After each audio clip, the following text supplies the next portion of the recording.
Buenas tardes a todos los que os habéis tomado la molestia de pasaros por este salón de actos de la Facultad de Teología de Valencia. En primer lugar, daros la bienvenida en nombre del padre Vicente Botella, el decano, que al final no ha podido hacerse presente y me ha pedido que me encargara de saludaros, de trasladaros esta bienvenida. En esta sesión que casi que es una sesión entre amigos, Ángel, ¿eh? Vamos a hacer esta tarea gozosa que es la presentación de un libro, ¿eh? Y más la presentación de un libro, porque Ángel se ha atrevido a hacer un libro que habla de política y de más cosas, lo cual es muy interesante de leer en estos tiempos en que estamos viviendo. Yo creo que es un libro que tiene muchas cosas interesantes para hacernos pensar y para aportar. Pero bueno, de todo eso nos van a hablar también los miembros que nos acompañan. Por supuesto, Ángel Peris, el autor, Juan José Garrido, que es catedrático emérito de nuestra Facultad de Filosofía, y bueno, también algo ha tenido que ver también en la génesis de esta obra y en la génesis, bueno, pues quizás de la vocación filosófica, creo, de muchos de los que estamos hoy aquí. Y también el profesor de nuestra facultad, Gonzalo Albero, que se encargará de hacer una presentación del autor. Nada más deciros también que, bueno, lo habéis visto a la entrada, tenemos la oportunidad de adquirir el libro y esta noche Ángel ha querido que el importe de la venta del libro se destine a la Fundación Maides. Sabéis que la Fundación Maides es la fundación de la Cofradía de la Mare de Déu dels Desemparats, que bueno, pues lleva adelante una importante acción social de ayuda a las personas, no sé, es que ahora no sé cómo decirlo. Desfavorecidas, iba a decir otras cosas, pero oye, con eso del lenguaje políticamente correcto, en el fondo personas que necesitan nuestra ayuda y necesitan un apoyo para reintegrarse en la sociedad. Pues nada, agradecer en nombre de Maides a Ángel este gesto que bueno, nos ayuda también a la Fundación y sobre todo nos ayuda a darla a conocer. Bueno, sin más preámbulos, le cedo la palabra al profesor Gonzalo Albero, que nos presentará una reseña del autor. Muchas gracias. Gracias, don Santiago Pons, y buenas tardes a todos los presentes. Yo quería comenzar con una frase de Ortega y Gasset. Dice Ortega que la claridad es la cortesía del filósofo. Es algo que todos sabemos que lo dijo y lo pronunció Ortega y Gasset en ¿Qué es filosofía? Todos los aquí presentes coincidiremos en aplicar este pensamiento a nuestro profesor y amigo don Ángel Peris. Un hombre claro y sencillo, y por ello modesto y cortés. Ángel cae bien, reconocido por los amigos y evidentemente por todo el entorno familiar. Esto ha movido a risa, pero hay gente que no cae bien, y Ángel cae bien, cada cosa lo que sea. Destacar así unas palabras suyas que creo que lo hacen especialmente entrañable. Dedicar y agradecer este libro a mi mujer, María, por haber creído en mí, y a mis hijas, Ana y María, porque aún sin saberlo, lo han hecho posible. Nosotros nos sumamos desde aquí a esta fe. Creemos en ti, Ángel, por tu persona y también por los valores que representas.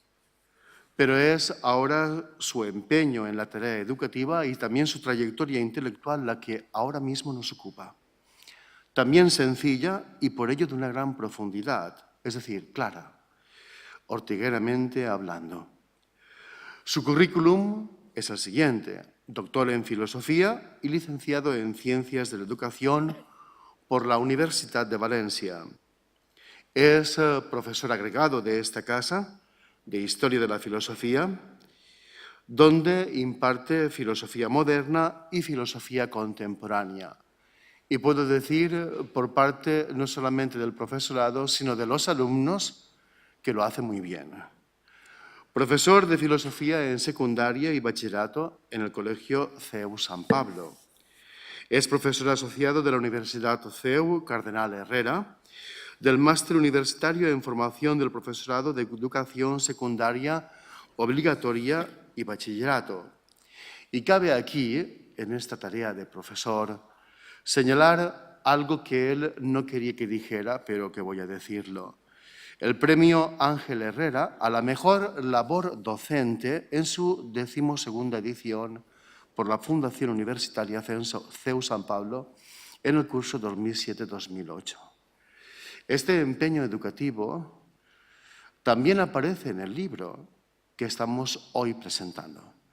Concretamente en el 5º capítulo, centrado en la función de la gran política, la política como educación, como obligación de toda sociedad en su empeño por la ciudadanía. Proyectos de investigación en los cuales se trabaja y de los cuales ha surgido este libro, pues ha participado en distintos proyectos, pero cabe destacar, evidentemente, el proyecto de investigación Crisis y relectura del liberalismo en el periodo de entreguerras, 1920-1938, las aportaciones de Walter Lippmann y José Ortega y Gasset, impulsado por el Departamento de Ciencias Políticas, Ética y Sociología de la Universidad CEU Cardenal Herrera, en cuyo marco, como hemos dicho, se publica el libro que ahora presentamos. Otras publicaciones sobre Ortega y Gasset que también se han vertido sobre el libro es La ética de Ortega y Gasset, Ilusión, Autenticidad y Valores, publicado en Anales Valentinos, El liberalismo de Ortega más allá del individualismo, en Revista de Estudios Orteguianos, El socialismo en el pensamiento político de Ortega y Gasset, publicado en Contrastes, Propuestas para la reforma de la democracia en el pensamiento de Ortega y Gasset, en Daimon, La educación de ciudadanos en Ortega y Gasset, en Pensamiento, y además otros artículos que no están incluidos, evidentemente, que no se volcan en el libro, como La religiosidad en el espacio público a partir de Ortega y Gasset, Anuario filosófico de la Universidad de Navarra, El sueño de una generación, de la guerra a la identidad europea, La generación del 14, en España ante su modernidad inacabada, en Plaza y Valdés, publicado en el año 2016.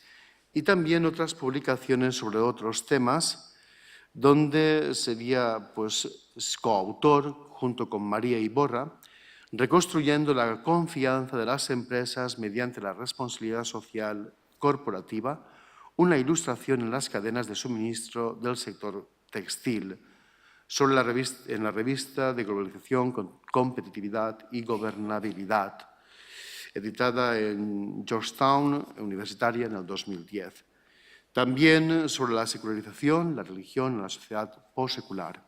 Evidentemente, el tema de la política, el tema de la educación, está presente en los intereses intelectuales de don Ángel Peris y felicitamos de antemano el éxito del libro que, evidentemente, pues ya está ahí, y al profesor don Ángel por el trabajo, y lo animamos desde el Departamento de Filosofía a seguir con esta tarea de investigación, con el permiso siempre de la familia, claro está, y también, evidentemente, a que no abandone nunca la tarea educativa. Gracias.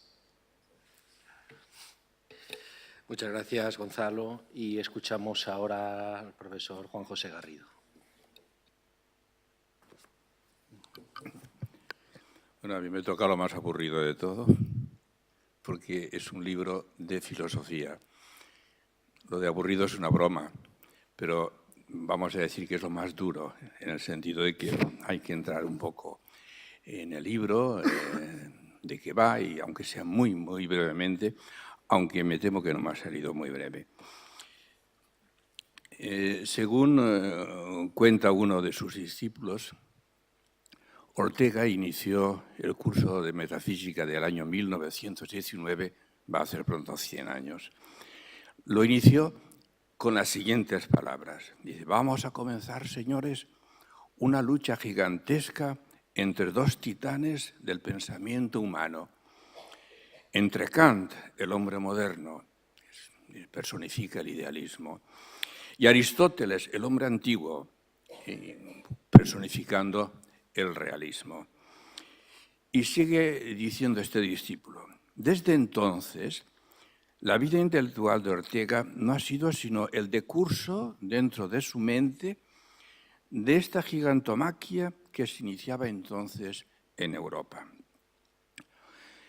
Estas dos titanes, estas dos posiciones filosóficas, Ortega las describió magistralmente en un ensayo del año 1924 titulado Las dos grandes metáforas. Recordémoslas. La primera de las metáforas era la griega.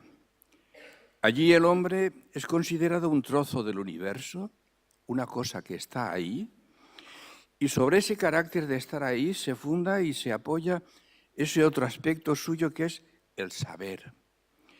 Y el saber consiste en que las cosas impriman su huella en la conciencia humana. Una metáfora que ha dominado durante siglos y siglos, durante toda la Edad Media, intellectus tanquam tabula rasa, el intelecto es como algo, una pizarra en blanco donde no hay nada escrito, todo viene de fuera. La segunda es la moderna, que comienza con Descartes y que convierte el pensamiento en el ser mismo del hombre. El hombre es una cosa que piensa, que ya no es considerado como un trozo del universo, el hombre ya es algo otro, ya es otra cosa, sino como algo en cuyo saber va contenido todo cuanto es todo el universo. Y la realidad, en cierto modo, se diluye como contenido de conciencia o es una posición de la misma conciencia, una creación de la conciencia. Bien, se imponía, esa era la gigantomaquia a la que aludía Ortega, se imponía la búsqueda de una tercera metáfora que expresara el nuevo discurrir de la filosofía en su esfuerzo por superar estas alternativas anteriores, la del realismo y la del idealismo. Esta tercera metáfora había comenzado a perfilarse con la llegada de la fenomenología husserliana. Al establecer esta, como principio y dato originario, la correlación esencial entre conciencia y objeto, entre noesis y noema. La conciencia o sujeto es esencialmente apertura a lo que no es ella. El objeto o la cosa es lo que es con respecto a un sujeto. Condensado todo esto, una frase que se repitió y se repite, toda conciencia es conciencia de algo. Toda conciencia es intencional. Apunta a algo que no es ella, pero se muestra en ella. Lo que supone afirmar pues, que no hay un sujeto y además como un añadido contingente a él un objeto, ni un objeto o realidad y en paralelo un sujeto independiente de él, sino que conciencia y realidad, sujeto-objeto, son de suyo coexistentes y en recíproco constitutivo formal. Lo que implica además afirmar que la realidad no es otra cosa que lo que está presente desde sí misma, tal como es, a la conciencia, aquello que se muestra desde sí misma y que no hay nada oculto y que podemos llamar también fenómeno, entendiendo que no se trata nada, diríamos, que esté como detrás, tenga por detrás un número o una cosa en sí, para el estilo.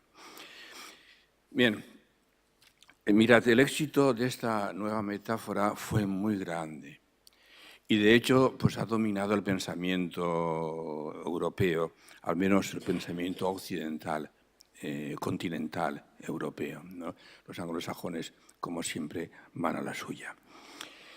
Es verdad que cada filósofo lo interpreta a su manera, aunque todos coinciden en despojar esta metáfora de ciertas reminiscencias idealistas que estaban aún presentes en la obra del fundador de Husserl.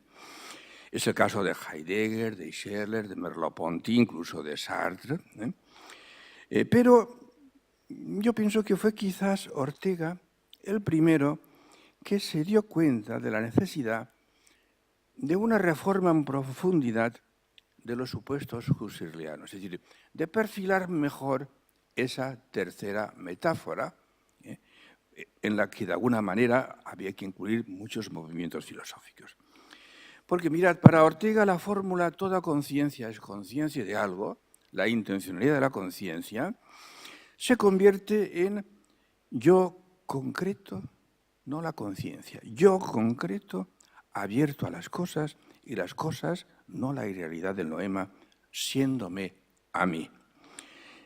Y a esto lo llama vida, la vida, la realidad primera y fundamental constituida por dos polos. La vida es una unidad que tiene como dos dimensiones, dos polos. Por un lado yo, por otro lado las cosas. Otra fórmula muy conocida de esta superación es yo, soy yo y mi circunstancia, que en su formulación parece algo banal, pero que detrás está toda una reforma de pensamiento importantísimo. La vida humana es entonces la realidad radical. Y mirad, realidad radical quiere decir una realidad a partir de la cual todas las otras realidades son y son conocidas.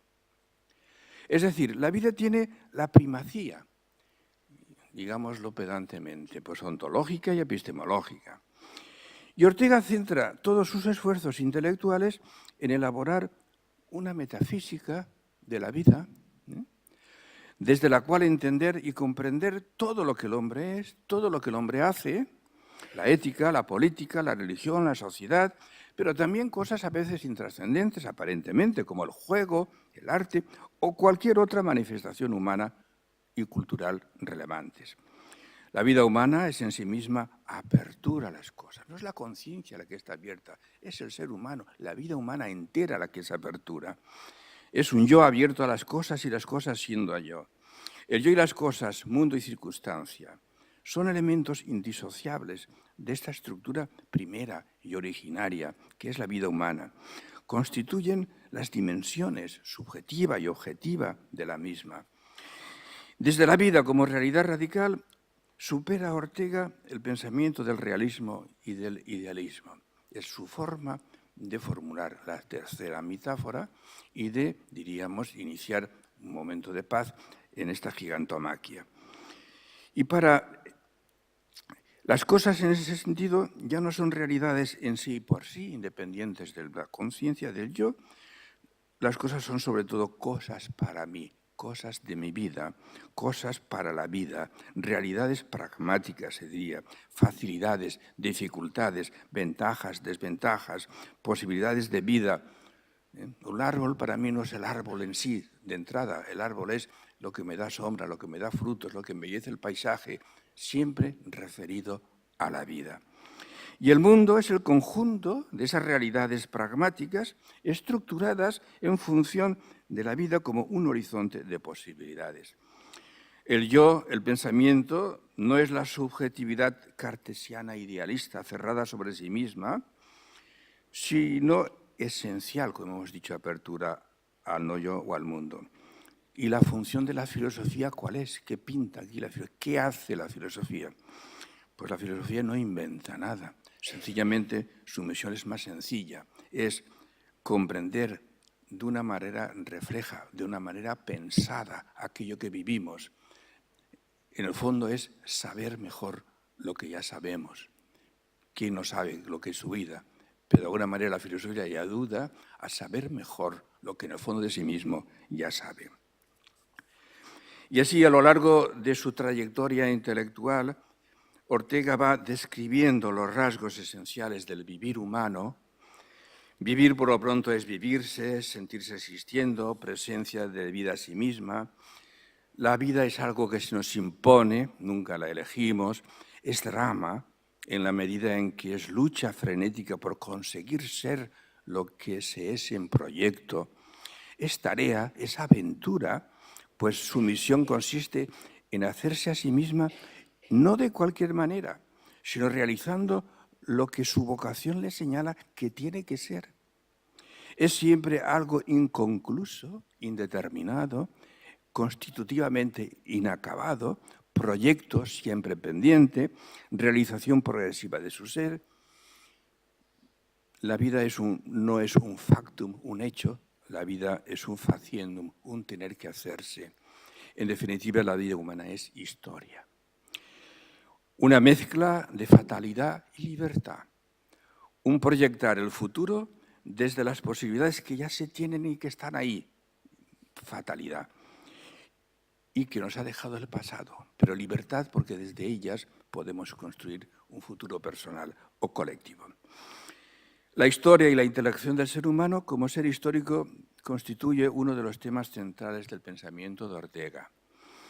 Cuando Ortega comenzó a filosofar hacía ya algún tiempo, que la vida había sido objeto de meditación por algunos filósofos europeos. Pero para la mayoría de ellos la vida representaba lo irracional, al margen de toda razón. Pues bien, Ortega se opuso siempre a esa manera de ver las cosas. Si la vida es la realidad radical, la vida misma es razón vital, como dejó escrito en su ensayo El tema de nuestro tiempo. La razón vital no es una vida más razón, ni una razón más vida, sino la vida misma como forma radical de razón, que se esfuerza por comprenderse a sí misma, y esto es filosofía. Es la razón que desde su condición histórica comprende lo humano en sus cambiantes manifestaciones. Ortega se opuso siempre a un racionalismo sin vida, que de alguna manera se encontraba detrás del racionalismo y del idealismo, y a un vitalismo irracionalista, como fululaban en aquellas filosofías anteriores de la vida. Yo creo que esta fue una de sus grandes batallas intelectuales.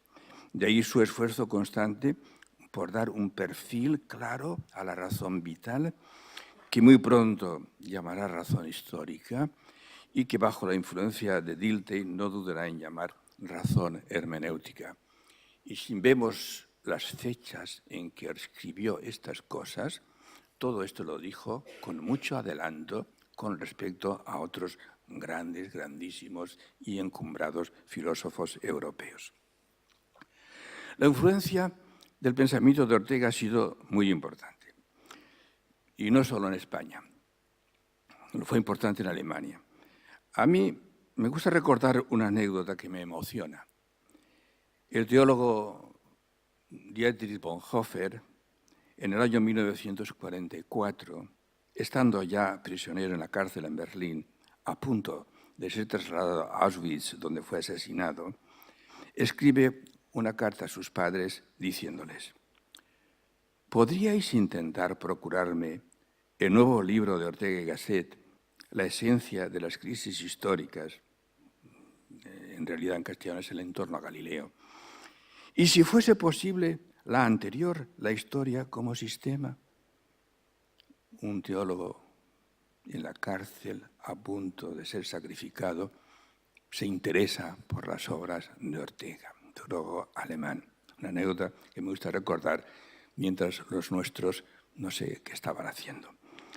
En la España de entonces se cultivaba una filosofía de la inquietud. Se fomentaba la finura de espíritu, la agudeza mental, pero se huía con horror de toda afirmación intentada como verdad verdadera. Pensemos en Unamuno. Además, esa filosofía había sido en gran medida cosa de sectas, de partidos. Pues mirad, pensemos, algo de eso tenía la Institución Libre de Enseñanza. Pues bien, frente a esta situación de la filosofía española, Ortega enseñó a sus discípulos preferir siempre un átomo de verdad, por tosca que sea, a la finura irresponsable de una búsqueda sin término. Estás siempre buscando sin pretender encontrar nada. Y por otro lado, la acción de Ortega fue liberadora, pues él fue en sentido muy positivo un liberal. No solo hablo de liberalismo, un liberal. Y por eso su filosofía no fue ni de izquierdas ni de derechas. Fue filosofía sin más. Y lo pagó.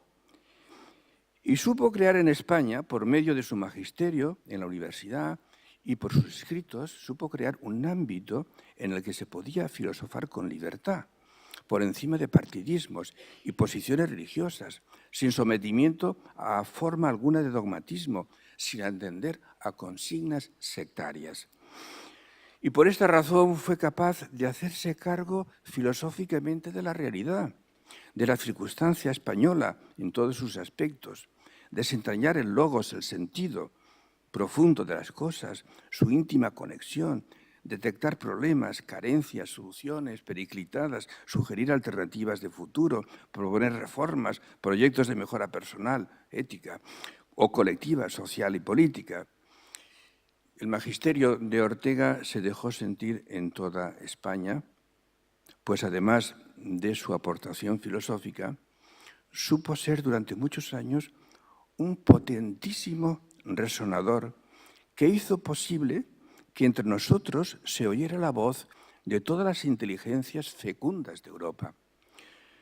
Sus finas antenas intelectuales permitieron a los españoles tener noticia de la más noble y exquisita producción cultural que se llevaba a cabo fuera de la península.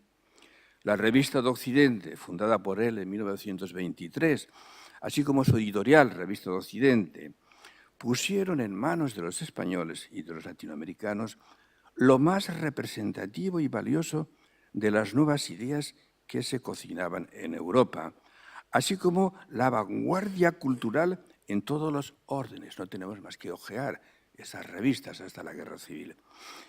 Y esto fue decisivo para la intelectualidad española pudiera situarse a un nivel parecido a la europea. Ortega no realizó su tarea de pensador nunca encerrado como en una torre de marfil, aislado de la realidad y del mundo que le tocó vivir, sino todo lo contrario.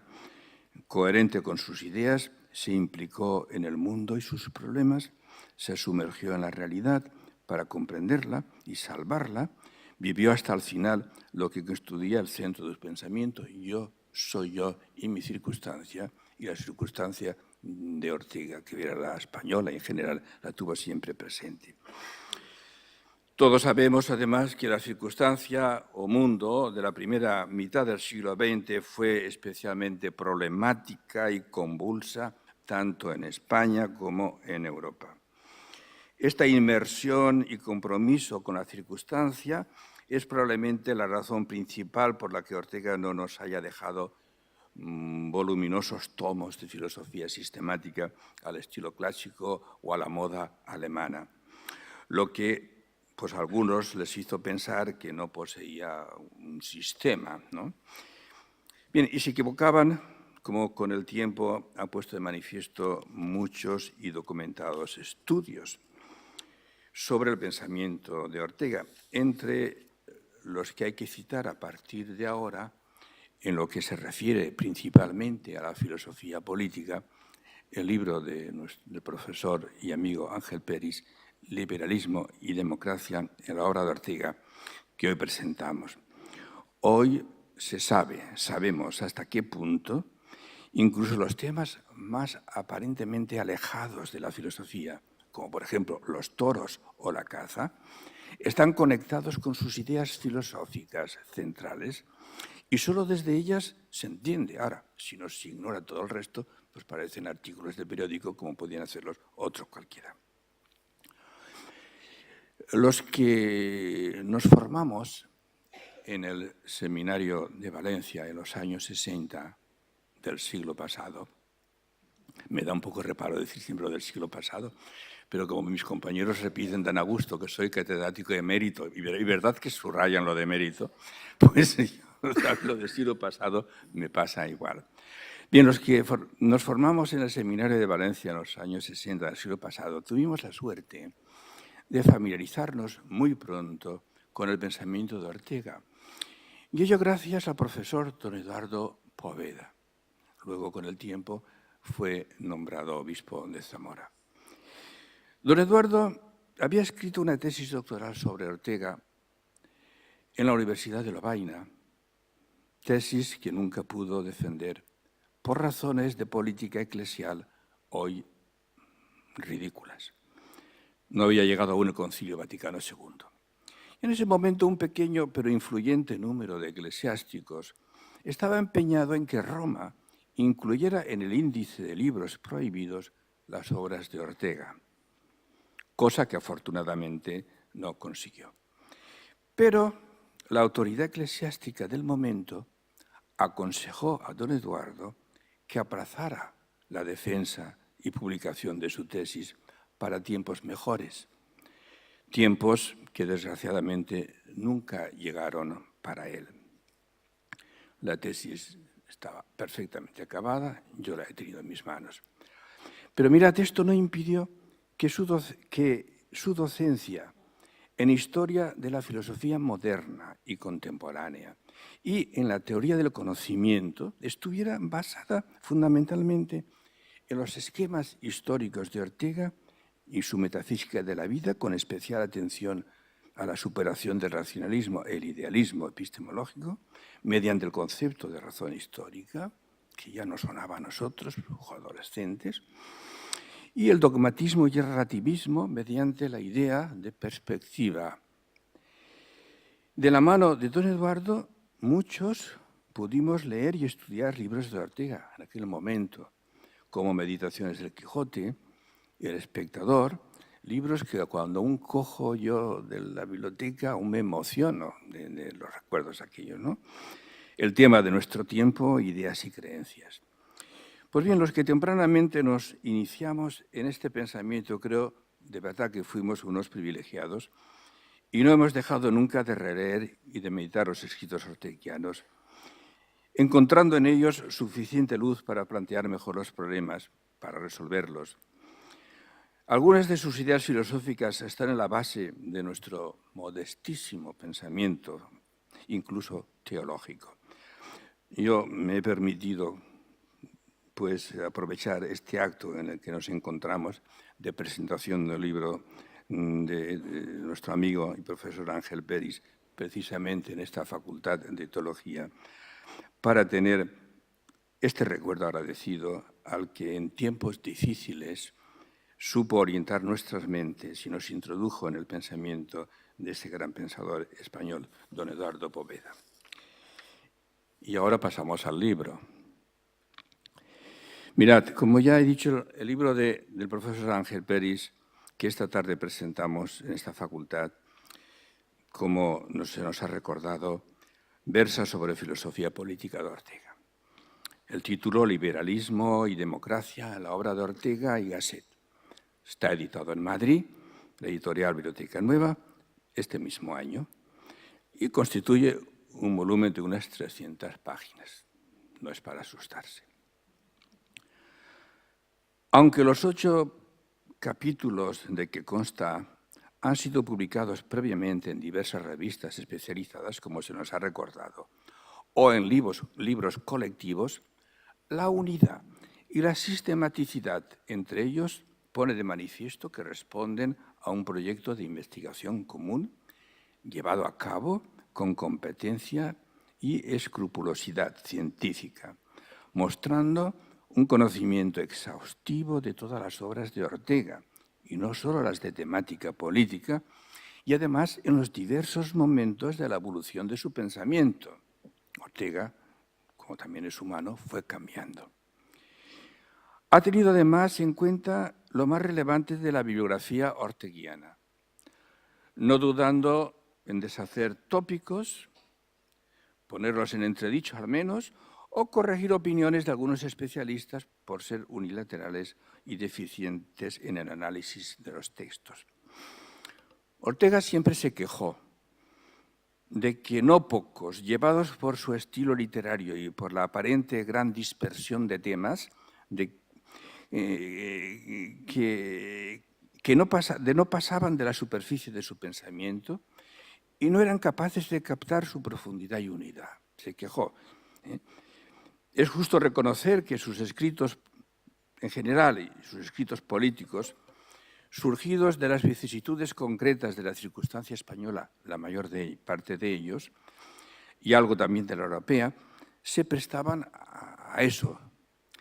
Se requería un conocimiento más global de las ideas suyas para traspasar la superficie y alcanzar el verdadero significado de las propuestas, ir al fondo. Pues bien, esto último es lo que vamos a encontrar en el libro de Ángel Peris.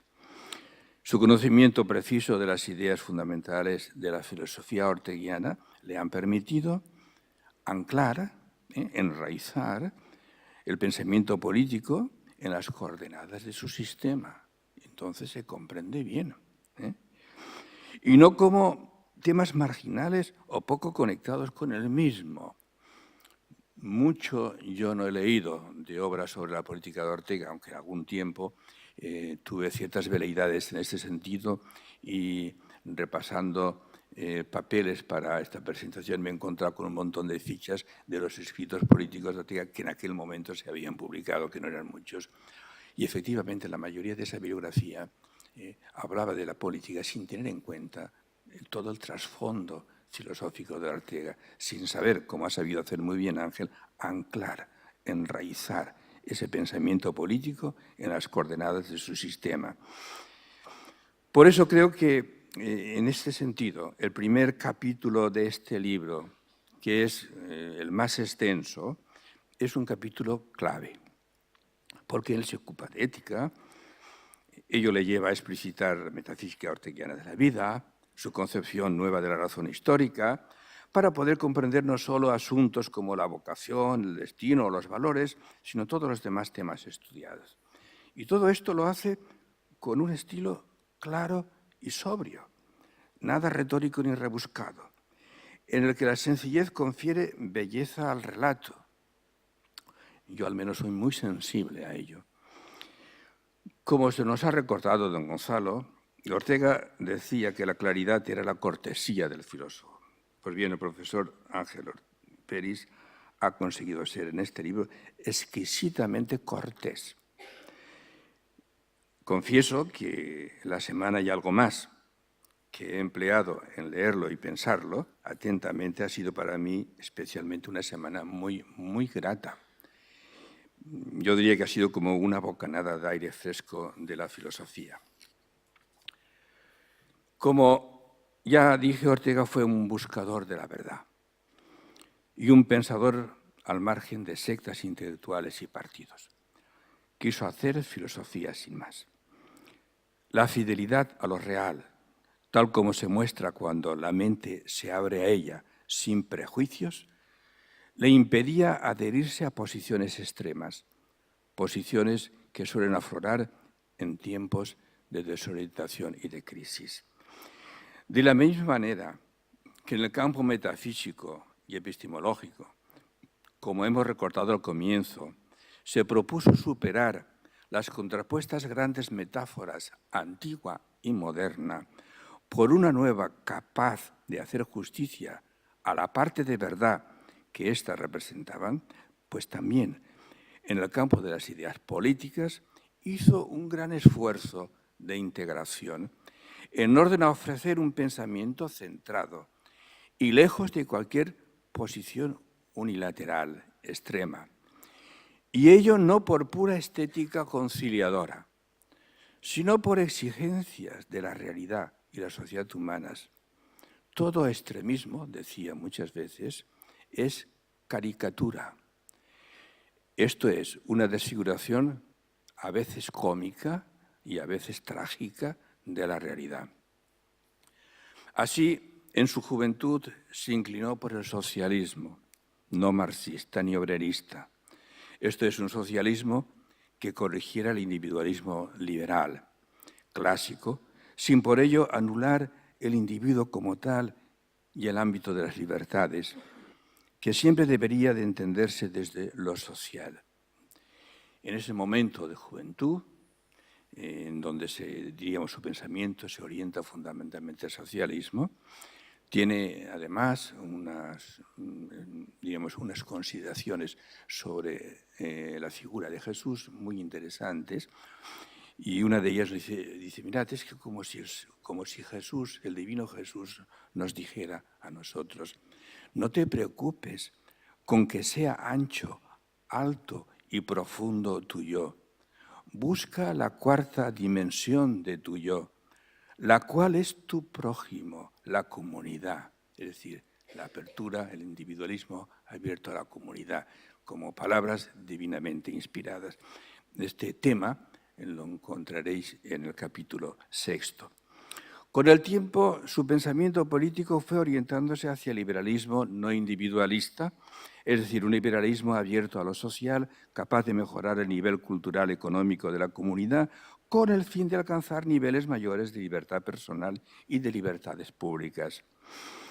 En el capítulo 2 de este libro, el profesor aborda este tema. Ahora bien, socialismo no marxista, liberalismo no individualista. Nos podemos preguntar, ¿no estamos hablando de quimeras? Muchos han pensado así. Pues bien, no. La historia nos ha demostrado en gran medida que Ortega iba por el buen camino. Los capítulos siguientes estudian los conceptos básicos del pensamiento social y político de Ortega, señalando en cada uno de ellos sus procesos de maduración hasta alcanzar su formación definitiva. El rol de las minorías, en la tarea de insuflar en el pueblo en general una concepción de la vida y de la moral, de ofrecer proyectos de mejora social, de proponer valores nuevos que supongan un ilusionante incremento del tono vital, de crear una opinión pública que no hay que confundir con la opinión mayoritaria sin más, sino con aquella o aquellas, pues es consustancial al liberalismo que haya varias, que proponer un proyecto de sociedad en el que el ser humano pueda vivir y desarrollar sus posibilidades en el marco de una convivencia respetuosa y fecunda. Y a ello consagra el autor los capítulos 3 y 4, respectivamente. El papel de la minoría y el concepto de opinión pública, interesantísimos. El capítulo 5, a mi entender, es muy importante. Se trata de la política como educación, muy importante. La transformación a mejor de la sociedad debe realizarse a través de la educación, con la construcción de un cuerpo social crítico, proponiendo un ideal del hombre, suministrando unos medios intelectuales, morales y estéticos adecuados. En algún momento decir, no nos den tantas leyes, dennos más ideas y valores. Se trata, pues, de elevar el grado de preparación intelectual, el conocimiento científico, técnico, histórico, mejorar la sensibilidad hacia nuevas realidades, abrir el horizonte a nuevas ideas que capaciten para comprender críticamente la realidad. Y todo ello, piensa Ortega, tendrá que producir una inevitable educación moral, es decir, una reforma de los hábitos, de las costumbres, del carácter de los españoles, difícil tarea, conducente a un aumento de la vitalidad, a un ímpetu constante de más vivir. La democracia, señala el profesor comentando Ortega, no debe ser solamente un mero procedimiento o instrumento de decisiones, sino que tiene una misión educativa y ha de poner los medios para elevar el nivel cultural de los ciudadanos y potenciar su autonomía para que lleguen a ser responsables de su destino. Por otro lado, en ese proceso educativo ocupa un lugar determinante las minorías selectas, mediante su influencia en la opinión pública, la propuesta de ideales, la revisión de usos y costumbres, la presentación de virtudes laicas, los modelos de vida personal y pública que puedan ser imitados a los ciudadanos, en una palabra, la ejemplaridad en un sentido global. Y esta educación, dice Ortega, ha de saber asumir los valores positivos del pasado. Respetar el universo de sentido que esos valores del pasado encierran, para desde ellos, desde ahí, crear un futuro mejor. Es la condición histórica. El hombre es un ser histórico.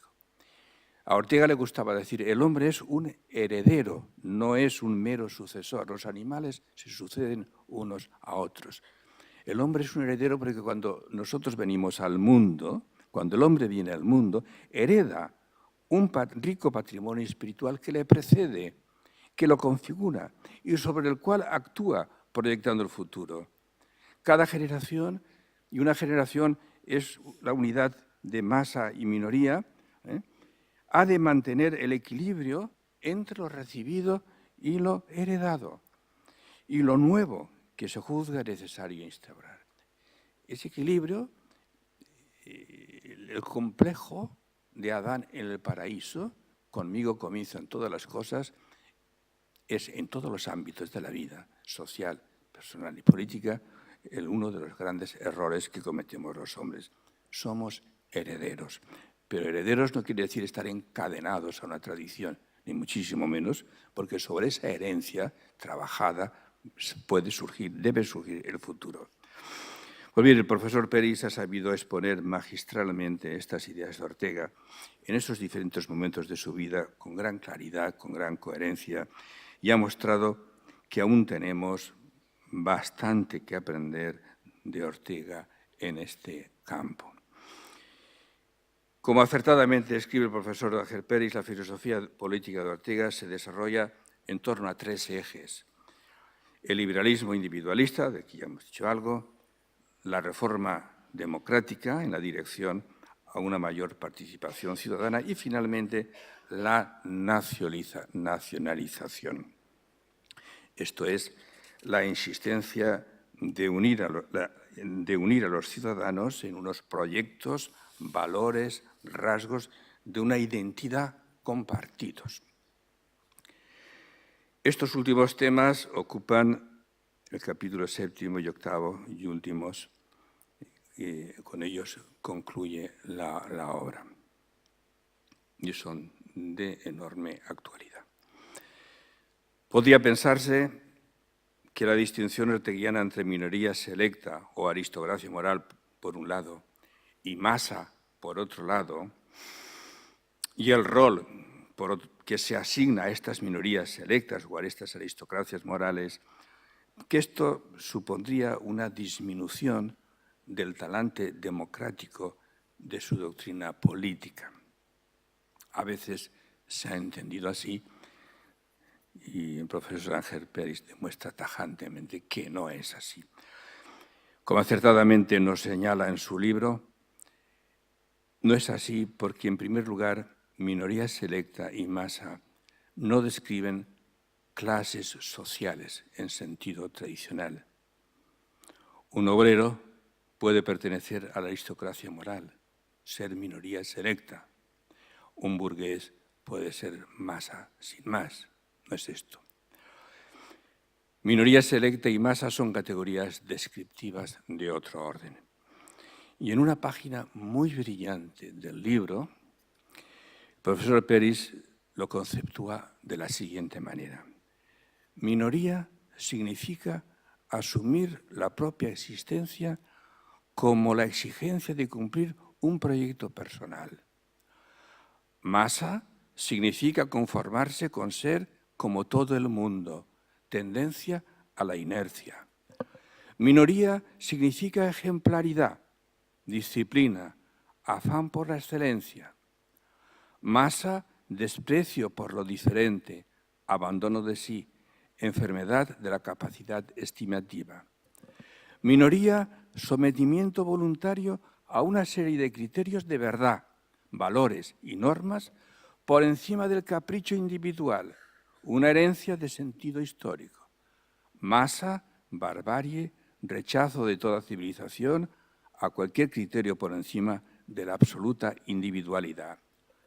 Minoría significa pensar por sí mismo.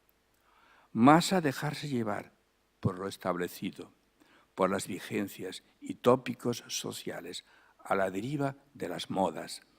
Minoría es intelectualidad, masa, desorientación. Para la minoría, nobleza obliga. Para la masa, solo hay derechos sin responsabilidades, sin deuda ni reconocimiento. Minoría es equilibrio entre respeto a la tradición y misión creadora.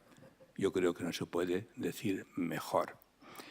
Y mira, si esto es así, y ya termino, todo Estado que aspire a la perfección debe reformarse consolidando una auténtica minoría selecta que vertebre, aporte una visión histórica, infunda proyectos capaces de dinamizar, de aunar tareas y esfuerzos.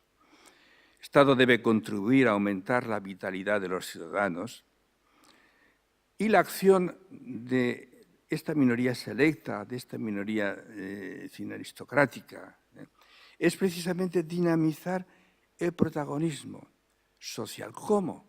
Universalizando lo más posible la excelencia, no reteniéndola en exclusividad para dominar, sino universalizando lo más posible la excelencia moral e intelectual, fomentar estructuras, instituciones de responsabilidad cívica y de gestión de los asuntos públicos. Es su misión incitar a la participación ciudadana en todo aquello que le afecta. Esto supone una sociedad civil más amplia y activa en sus instituciones y asociaciones, mediadora entre el Estado y la sociedad. Pero la mayor democratización de la sociedad no debe confundirse, dice Ortega, con el populismo y la intervención en los asuntos públicos de las masas, llama Ortega, revolucionarias, que tienden a acabar con el Estado liberal. Una cosa es la democracia y otra, dice Ortega, la democracia morbosa. La democracia morbosa no es otra cosa que el populismo, o lo que es lo mismo, la irrupción de las masas inarticuladas que confunden el ideal democrático en un igualitarismo despreciador de la aristocracia moral y que acaba aceptando y exaltando lo plebeyo. La reforma democrática, además de la consolidación de una minoría selecta, debe también abordar la descentralización administrativa y política para aumentar el número de los vitalmente activos. Y así se llega al último capítulo del libro, el octavo, en el que el profesor Ángel Peris, desde la plenitud del concepto de razón histórica, estudia en Ortega los temas de la nación, nacionalismos, Europa. Capítulo muy rico también. La nación para Ortega es ante todo una articulación de colectividades distintas en una unidad superior, independiente de la sangre, de la raza, de la lengua o de la cultura. Se constituye por un proceso histórico de incorporación de pueblos diferentes en una nueva estructura en la que un proyecto ilusionante de vida en común es factor de unidad, de una unidad que no suprime identidades. El proceso de nacionalización no es otra cosa que la propuesta de un proyecto común e integrador. El nacionalismo exclusivo es otra cosa. El nacionalismo exclusivo, empeñado en romper ese proyecto común, no deja de ser uno de esos extremismos que surgen en situaciones históricas de crisis y de desorientación. Como tal es disolvente y, que duda cabe, se sitúa fuera del sentido de la historia, que avanza hacia una Europa entendida como una nación de naciones, como una gran nación de naciones. Y en esto Ortega fue también profeta, aunque esa gran nación de naciones aún sea muy imperfecta. Y ya se acabó, no les canso más.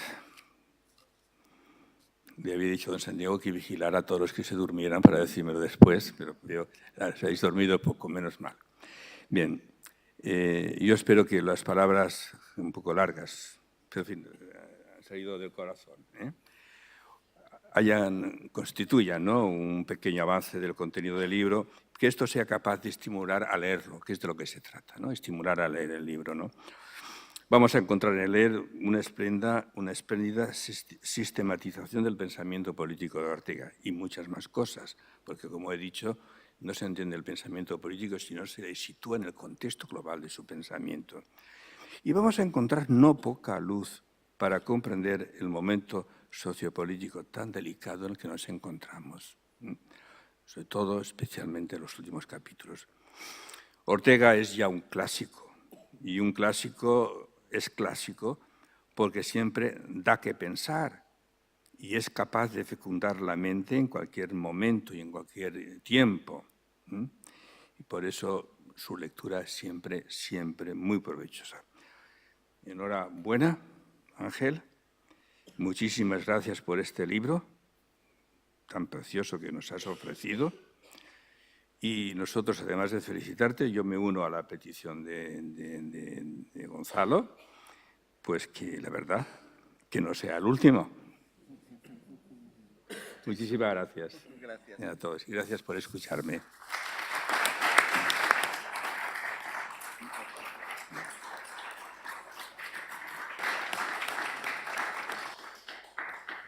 Pues muchas gracias al profesor Juan José Garrido. Dice que aunque insistimos en lo de mérito, he de reconocer que la condición de mérito la consiguió este siglo, más aún en esta década. Es decir, que aún tiene, como veis, está muy en forma y tiene mucho que decirnos aún. Y bueno, después de esta magnífica presentación, tanto de Ortega como del libro, pues creo que le debemos la palabra al autor. A ver qué tiene que alegar en su defensa. Vamos a escucharlo con mucha atención. No voy a decir mucho. Bueno, primero muchas gracias a todos. Buenas tardes y muchas gracias por haber venido un viernes por la tarde a una presentación de un libro de filosofía. Ya empieza a ponerse la cosa caliente y encima en la Facultad de Teología. Esto, ¿quién les hubiera dicho a ustedes que el futuro les iba a deparar esto? Pues nada, bienvenidos a esta casa. Yo estoy encantado, desde luego, de estar aquí y primero quería dar las gracias a la Facultad de Teología, especialmente a Santiago. Sé que el decano no podía venir desde el principio, pero Santiago salió rápidamente al trapo. Gracias al decano, pero gracias también a Pepe, gracias a Rosalina, gracias a todo el equipo que ha montado esto, que es complejo y que tiene su proceso. Gracias a Gonzalo no sé si gracias o me cachis, y a Juan José, que se empeñaron, la verdad es que se empeñaron en que presentara el libro, que sí, que yo para qué, que venga, que sí, que merece la pena, sí, pero si lo presentas tú, Juanjo. Y entonces ya le pillé, y como le pillé ya no podía decir que no, porque ya primero me lo había ofrecido, así que no tenía más remedio. Así que fue un poco una encerrona y nos salió muy bien. Les agradezco de verdad sus palabras, sus amables palabras, son completamente inmerecidas, les aseguro que son completamente inmerecidas y que no es falsa modestia. El libro merece lo justo, el resto es el bombo que le han dado. Vamos a ver, el libro que les presento, el libro de Ortega, es hace mucho tiempo que empecé a trabajar con Ortega y entonces, como hoy, nos encontrábamos con una paradoja un poco contradictoria. Ortega era, por un lado, un autor conocido por todas partes, maestro de los maestros de la filosofía en España, maestro de la Escuela de Madrid, maestro de los más grandes e importantes, que a su vez habían influido en la generación de los profesores que yo tuve en los años 80 en España, y sin embargo Ortega no estaba presente en la Facultad de Filosofía. En las facultades de Filosofía no se explicaba a Ortega. Ortega era una especie de abandonado. Esta mañana, comentando con una profesora de literatura, decía así, como otros profesores de literatura, como otros grandes maestros de la literatura, que están como aparcados, nunca han existido, aunque tengan algún premio Nobel por ahí dando vueltas, ¿verdad? Pero en España, cuando nos da por encasillar a alguien y decir que fulanito es lo que es, entonces ya parece como si no mereciera la pena. Y directa o indirectamente, Ortega era un apestado durante mucho tiempo de los neofilosofías de los años 70, 80 y 90 en España, hasta prácticamente el centenario y la fundación de la Fundación Ortega. El pensamiento de Ortega era algo que quedaba apartado para unos cuantos. Había estado tentado de estar prohibido dentro de los libros prohibidos, había sido callado, había sido censurado. Incluso cuando volvió a España habían consignas de que cuidado quien vaya a esas conferencias, vayan ustedes tomando notas. Pero por el otro lado tampoco era muy bienvenido y entonces en cuanto aparecía Ortega por el medio ya se sabe que Ortega había sido crítico con el socialismo en la República y que no, se había desmantado, apartado, y entonces desde entonces también era un apestado para aquellos. Entonces daba igual con cuál fuera, Ortega parecía que lo mejor era no tratarlo por ningún lado.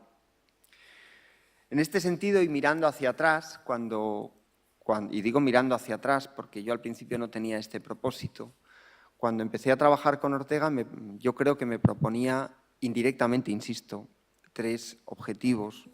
Primero, intentar situar el pensamiento político de Ortega dentro del marco general del pensamiento sistemático del autor. Parecía, aunque Ortega había escrito docenas de artículos y de libros sobre Ortega, parecía como si fueran una especie de añadido de cosas raras que escribía los domingos por la tarde. Bueno, pues a mí me daba la sensación que solo se podía entender el pensamiento político de Ortega desde el cuerpo de su filosofía, pero lo que era más importante, que el sentido de su filosofía, entendida como una globalidad, como un sistema, no podía dejar de lado una de sus patas que a mí me parecía que eran importantes. En segundo lugar, se trataba de desbrozar prejuicios consolidados. Hasta hace muy poco, y no hace más de 2 meses, en una presentación en otro sitio y en otro lugar, que no viene al caso, algún profesor me comentaba, no, es que Ortega ya se sabe que La rebelión de las masas es el libro más conservador que se ha escrito nunca en España. Yo digo, este señor no se lo debe haber acabado de leer, a ver si le voy a dedicar el mío, a ver si se acaba de leer algo diferente. Pero esa es la visión que tienen incluso algunos especialistas hoy todavía de Ortega. Y en tercer lugar, yo creo que se trataba, y esto es lo que a mí más me provocaba, se trataba de intentar hacer una interpretación de Ortega abierta a nuevas posibilidades, intuiciones, sugerencias. Creo que Ortega tenía mucho que seguir diciendo y ahí es donde, profundizando en el pensamiento de Ortega, intenté encontrar pistas que lo enlazaran, entrar a relación y guardar relación con muchos de los problemas que el pensamiento filosófico político de nuestros días seguía planteándose y proponiendo. Y ahí es donde me lancé. Y digo que todo esto lo pensé a posteriori, pero si hubiera sabido antes dónde me estaba metiendo, a lo mejor no me hubiera metido. Así que cuando me dicen que a ver si escribes otro, espera que esta vez me lo voy a pensar 2 veces, ¿vale? Pero vamos a ver cómo sigue. Desde mi punto de vista, el pensamiento político o el pensamiento de Ortega en general, todo él creo que se puede entender como una propuesta de vida como libertad. De hecho, ese era el título que yo le había propuesto al editor y el editor, pensando que así iba a vender menos, dijo, no, eso no me parece un buen título, como si lo fuera a comprar a alguien. O sea, si están aquí los amigos Pero bueno, él me insistió, no, cambia el título. Y digo, bueno, pues vale, yo lo que usted me diga. Ya es bastante que me hayan aceptado publicarlo, encima le voy a poner yo imposiciones. Pero vida como libertad es lo que creo que resume mejor el propósito de la filosofía completa de Ortega. Una propuesta que, a mi modo de ver, no es solo una propuesta política, sino una propuesta que tiene que ver o que enlaza con la idea de hombre, ¿no?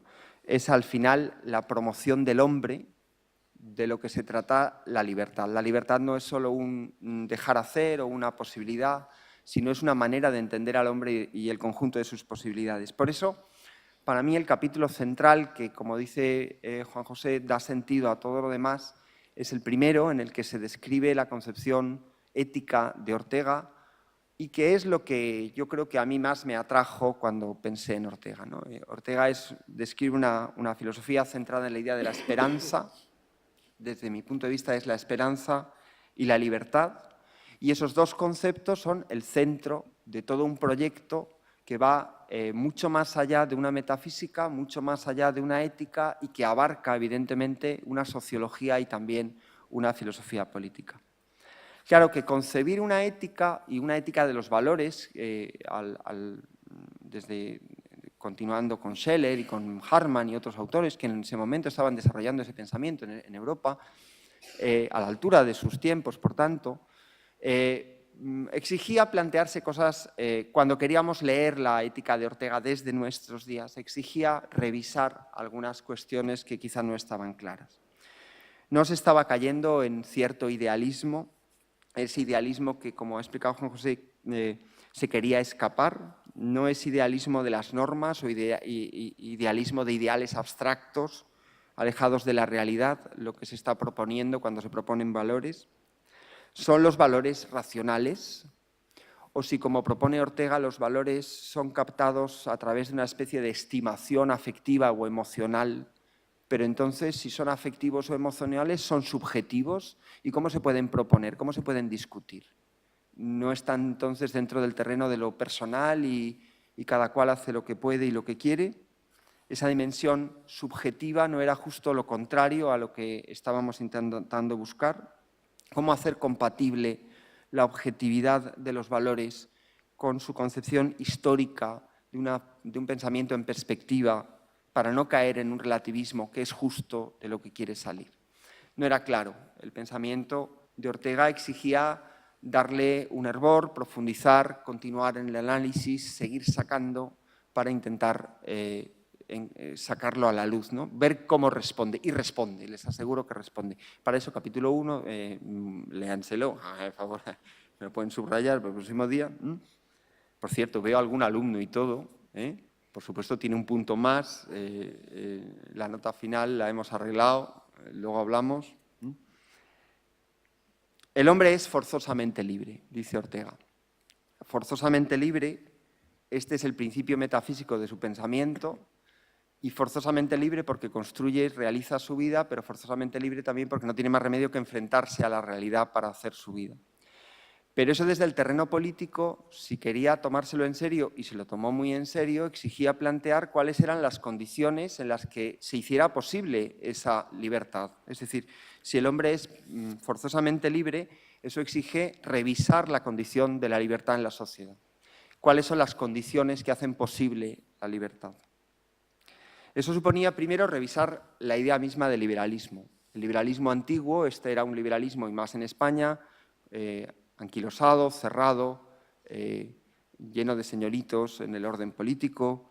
Era necesario sacar el liberalismo del marco del individualismo del que había nacido. Y esto es una contradicción que es importante explicar. La modernidad, la idea de sujeto, el concepto mismo de sujeto, propiciaba un concepto de individuo. Y ese concepto de individuo es el que nace de la modernidad. Ese concepto de la modernidad trae consigo o posibilita la idea de la democracia y hace posible la misma idea del liberalismo, de la libertad. Pero ese mismo concepto de individuo, de desarrollo del individualismo, conduce inevitablemente a una contradicción. Y es que el individualismo es la tendencia a que cada uno busque su propio interés a su manera. Y eso es justo lo que termina minando los fundamentos de la democracia y del liberalismo. Entonces, ¿cómo era posible mantener un liberalismo basado en criterios de promoción del individuo y del hombre, sabiendo que esa misma promoción del individuo va a producir una contradicción de intereses?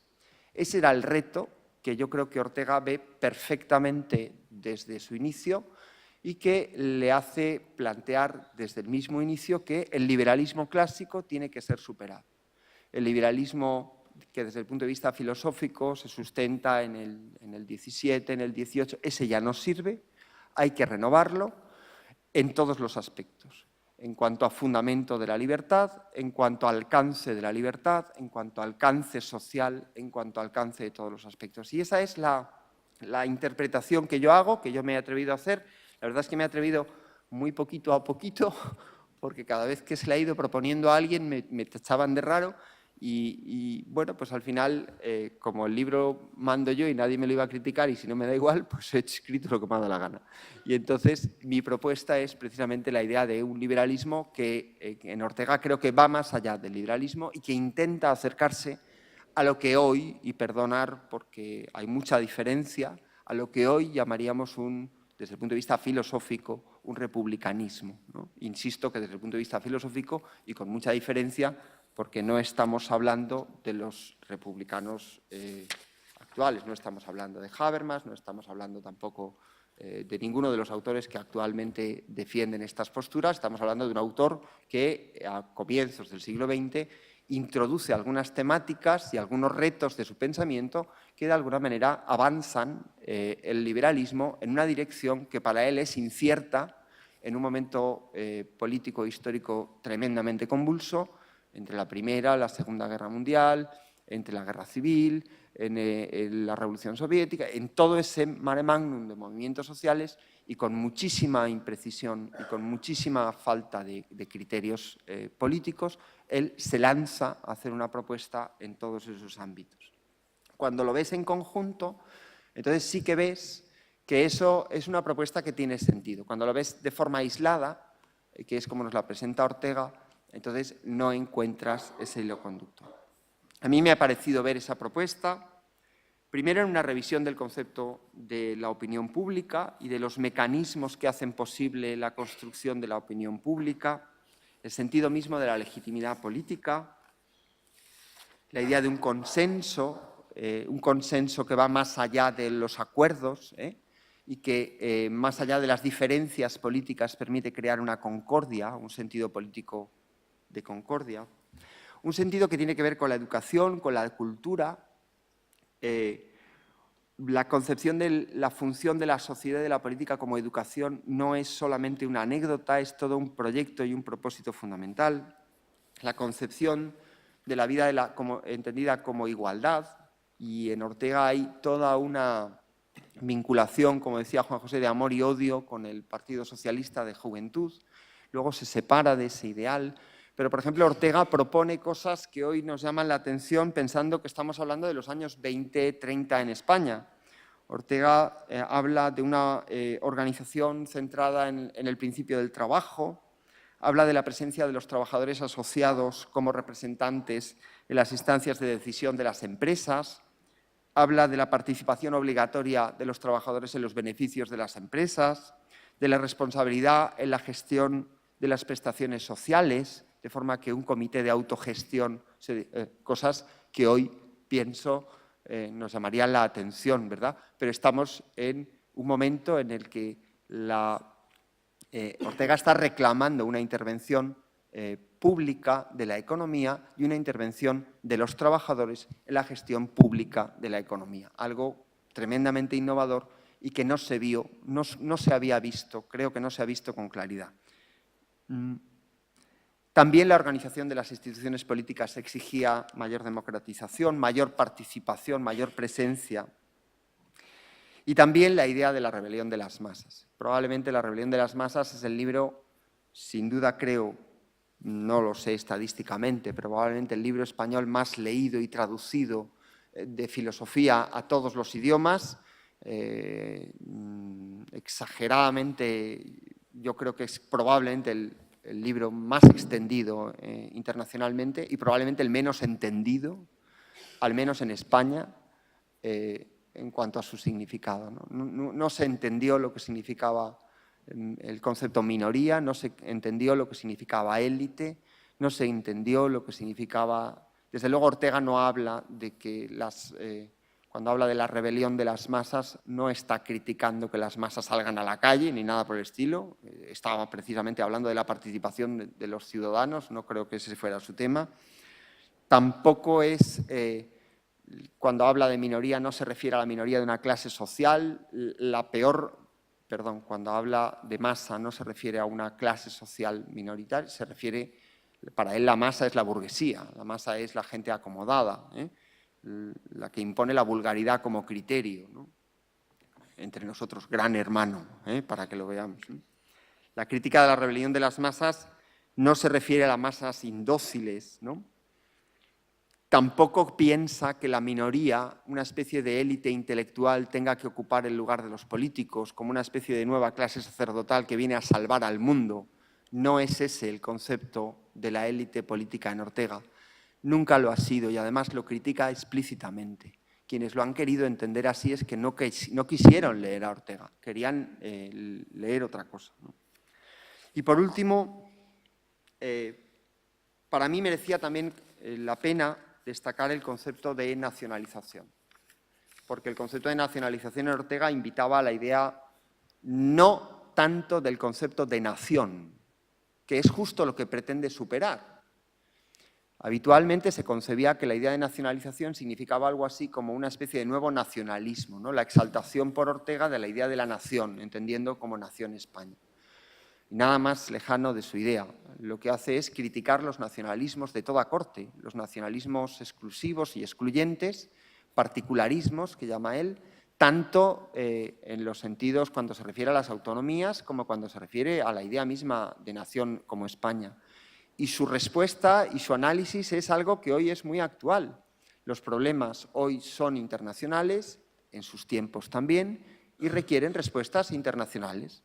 En consecuencia, la misma idea de nación, entendida como un proyecto que aglutina pero que aleja a los ciudadanos y que los excluye, si no estás con nosotros es que estás fuera, no era para Ortega un buen concepto. Por eso él encuentra en la idea de Europa una proyección que merecía la pena, algo en el que poder incluir a más ciudadanos y no a excluir, ¿no? Y ese concepto de europeización o de internacionalización, él lo identifica con la idea de los derechos humanos o con la concepción de ciertos derechos que pueden ser compartidos y de cierta forma cultural, entendiendo entonces que la concepción de Europa representaba un modelo de hombre, un modelo de cultura, una concepción de intelecto. Conclusión, pues que queda mucho por leer de Ortega, que para eso he escrito un libro, que a ver si lo leen, ya está bien de cachondeo. Quiero terminar agradeciendo de corazón a mucha gente. Quiero terminar agradeciendo, por supuesto, a Gonzalo y a Juan José. Quiero agradecer a Adela, que fue la directora de esta tesis y que no está aquí, pero que fue la que impulsó todo este trabajo.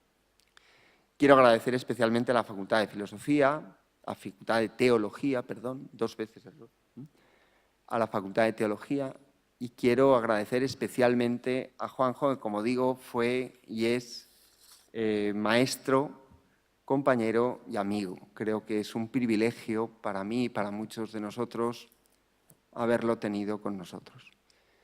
Y nada más, solo agradecer a la familia, ¿no? A los sufridos, a mis sufridas mujeres que me han estado soportando durante tanto tiempo con el amigo Ortega. Yo creo que mi mujer pensaba que tenía un algo yo con él, pero no, ya se acabó.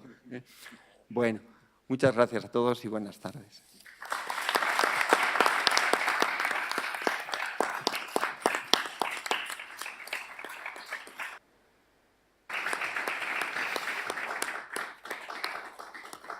Bueno, pues muchas gracias, Ángel, de nuevo, por tus palabras y sobre todo por este regalo, porque en vísperas de Navidad pues es un buen regalo. Yo estaba pensando en alguna persona que igual le compro el libro para regalárselo estas Navidades. Me cae mal, ¿va? Bueno, bien.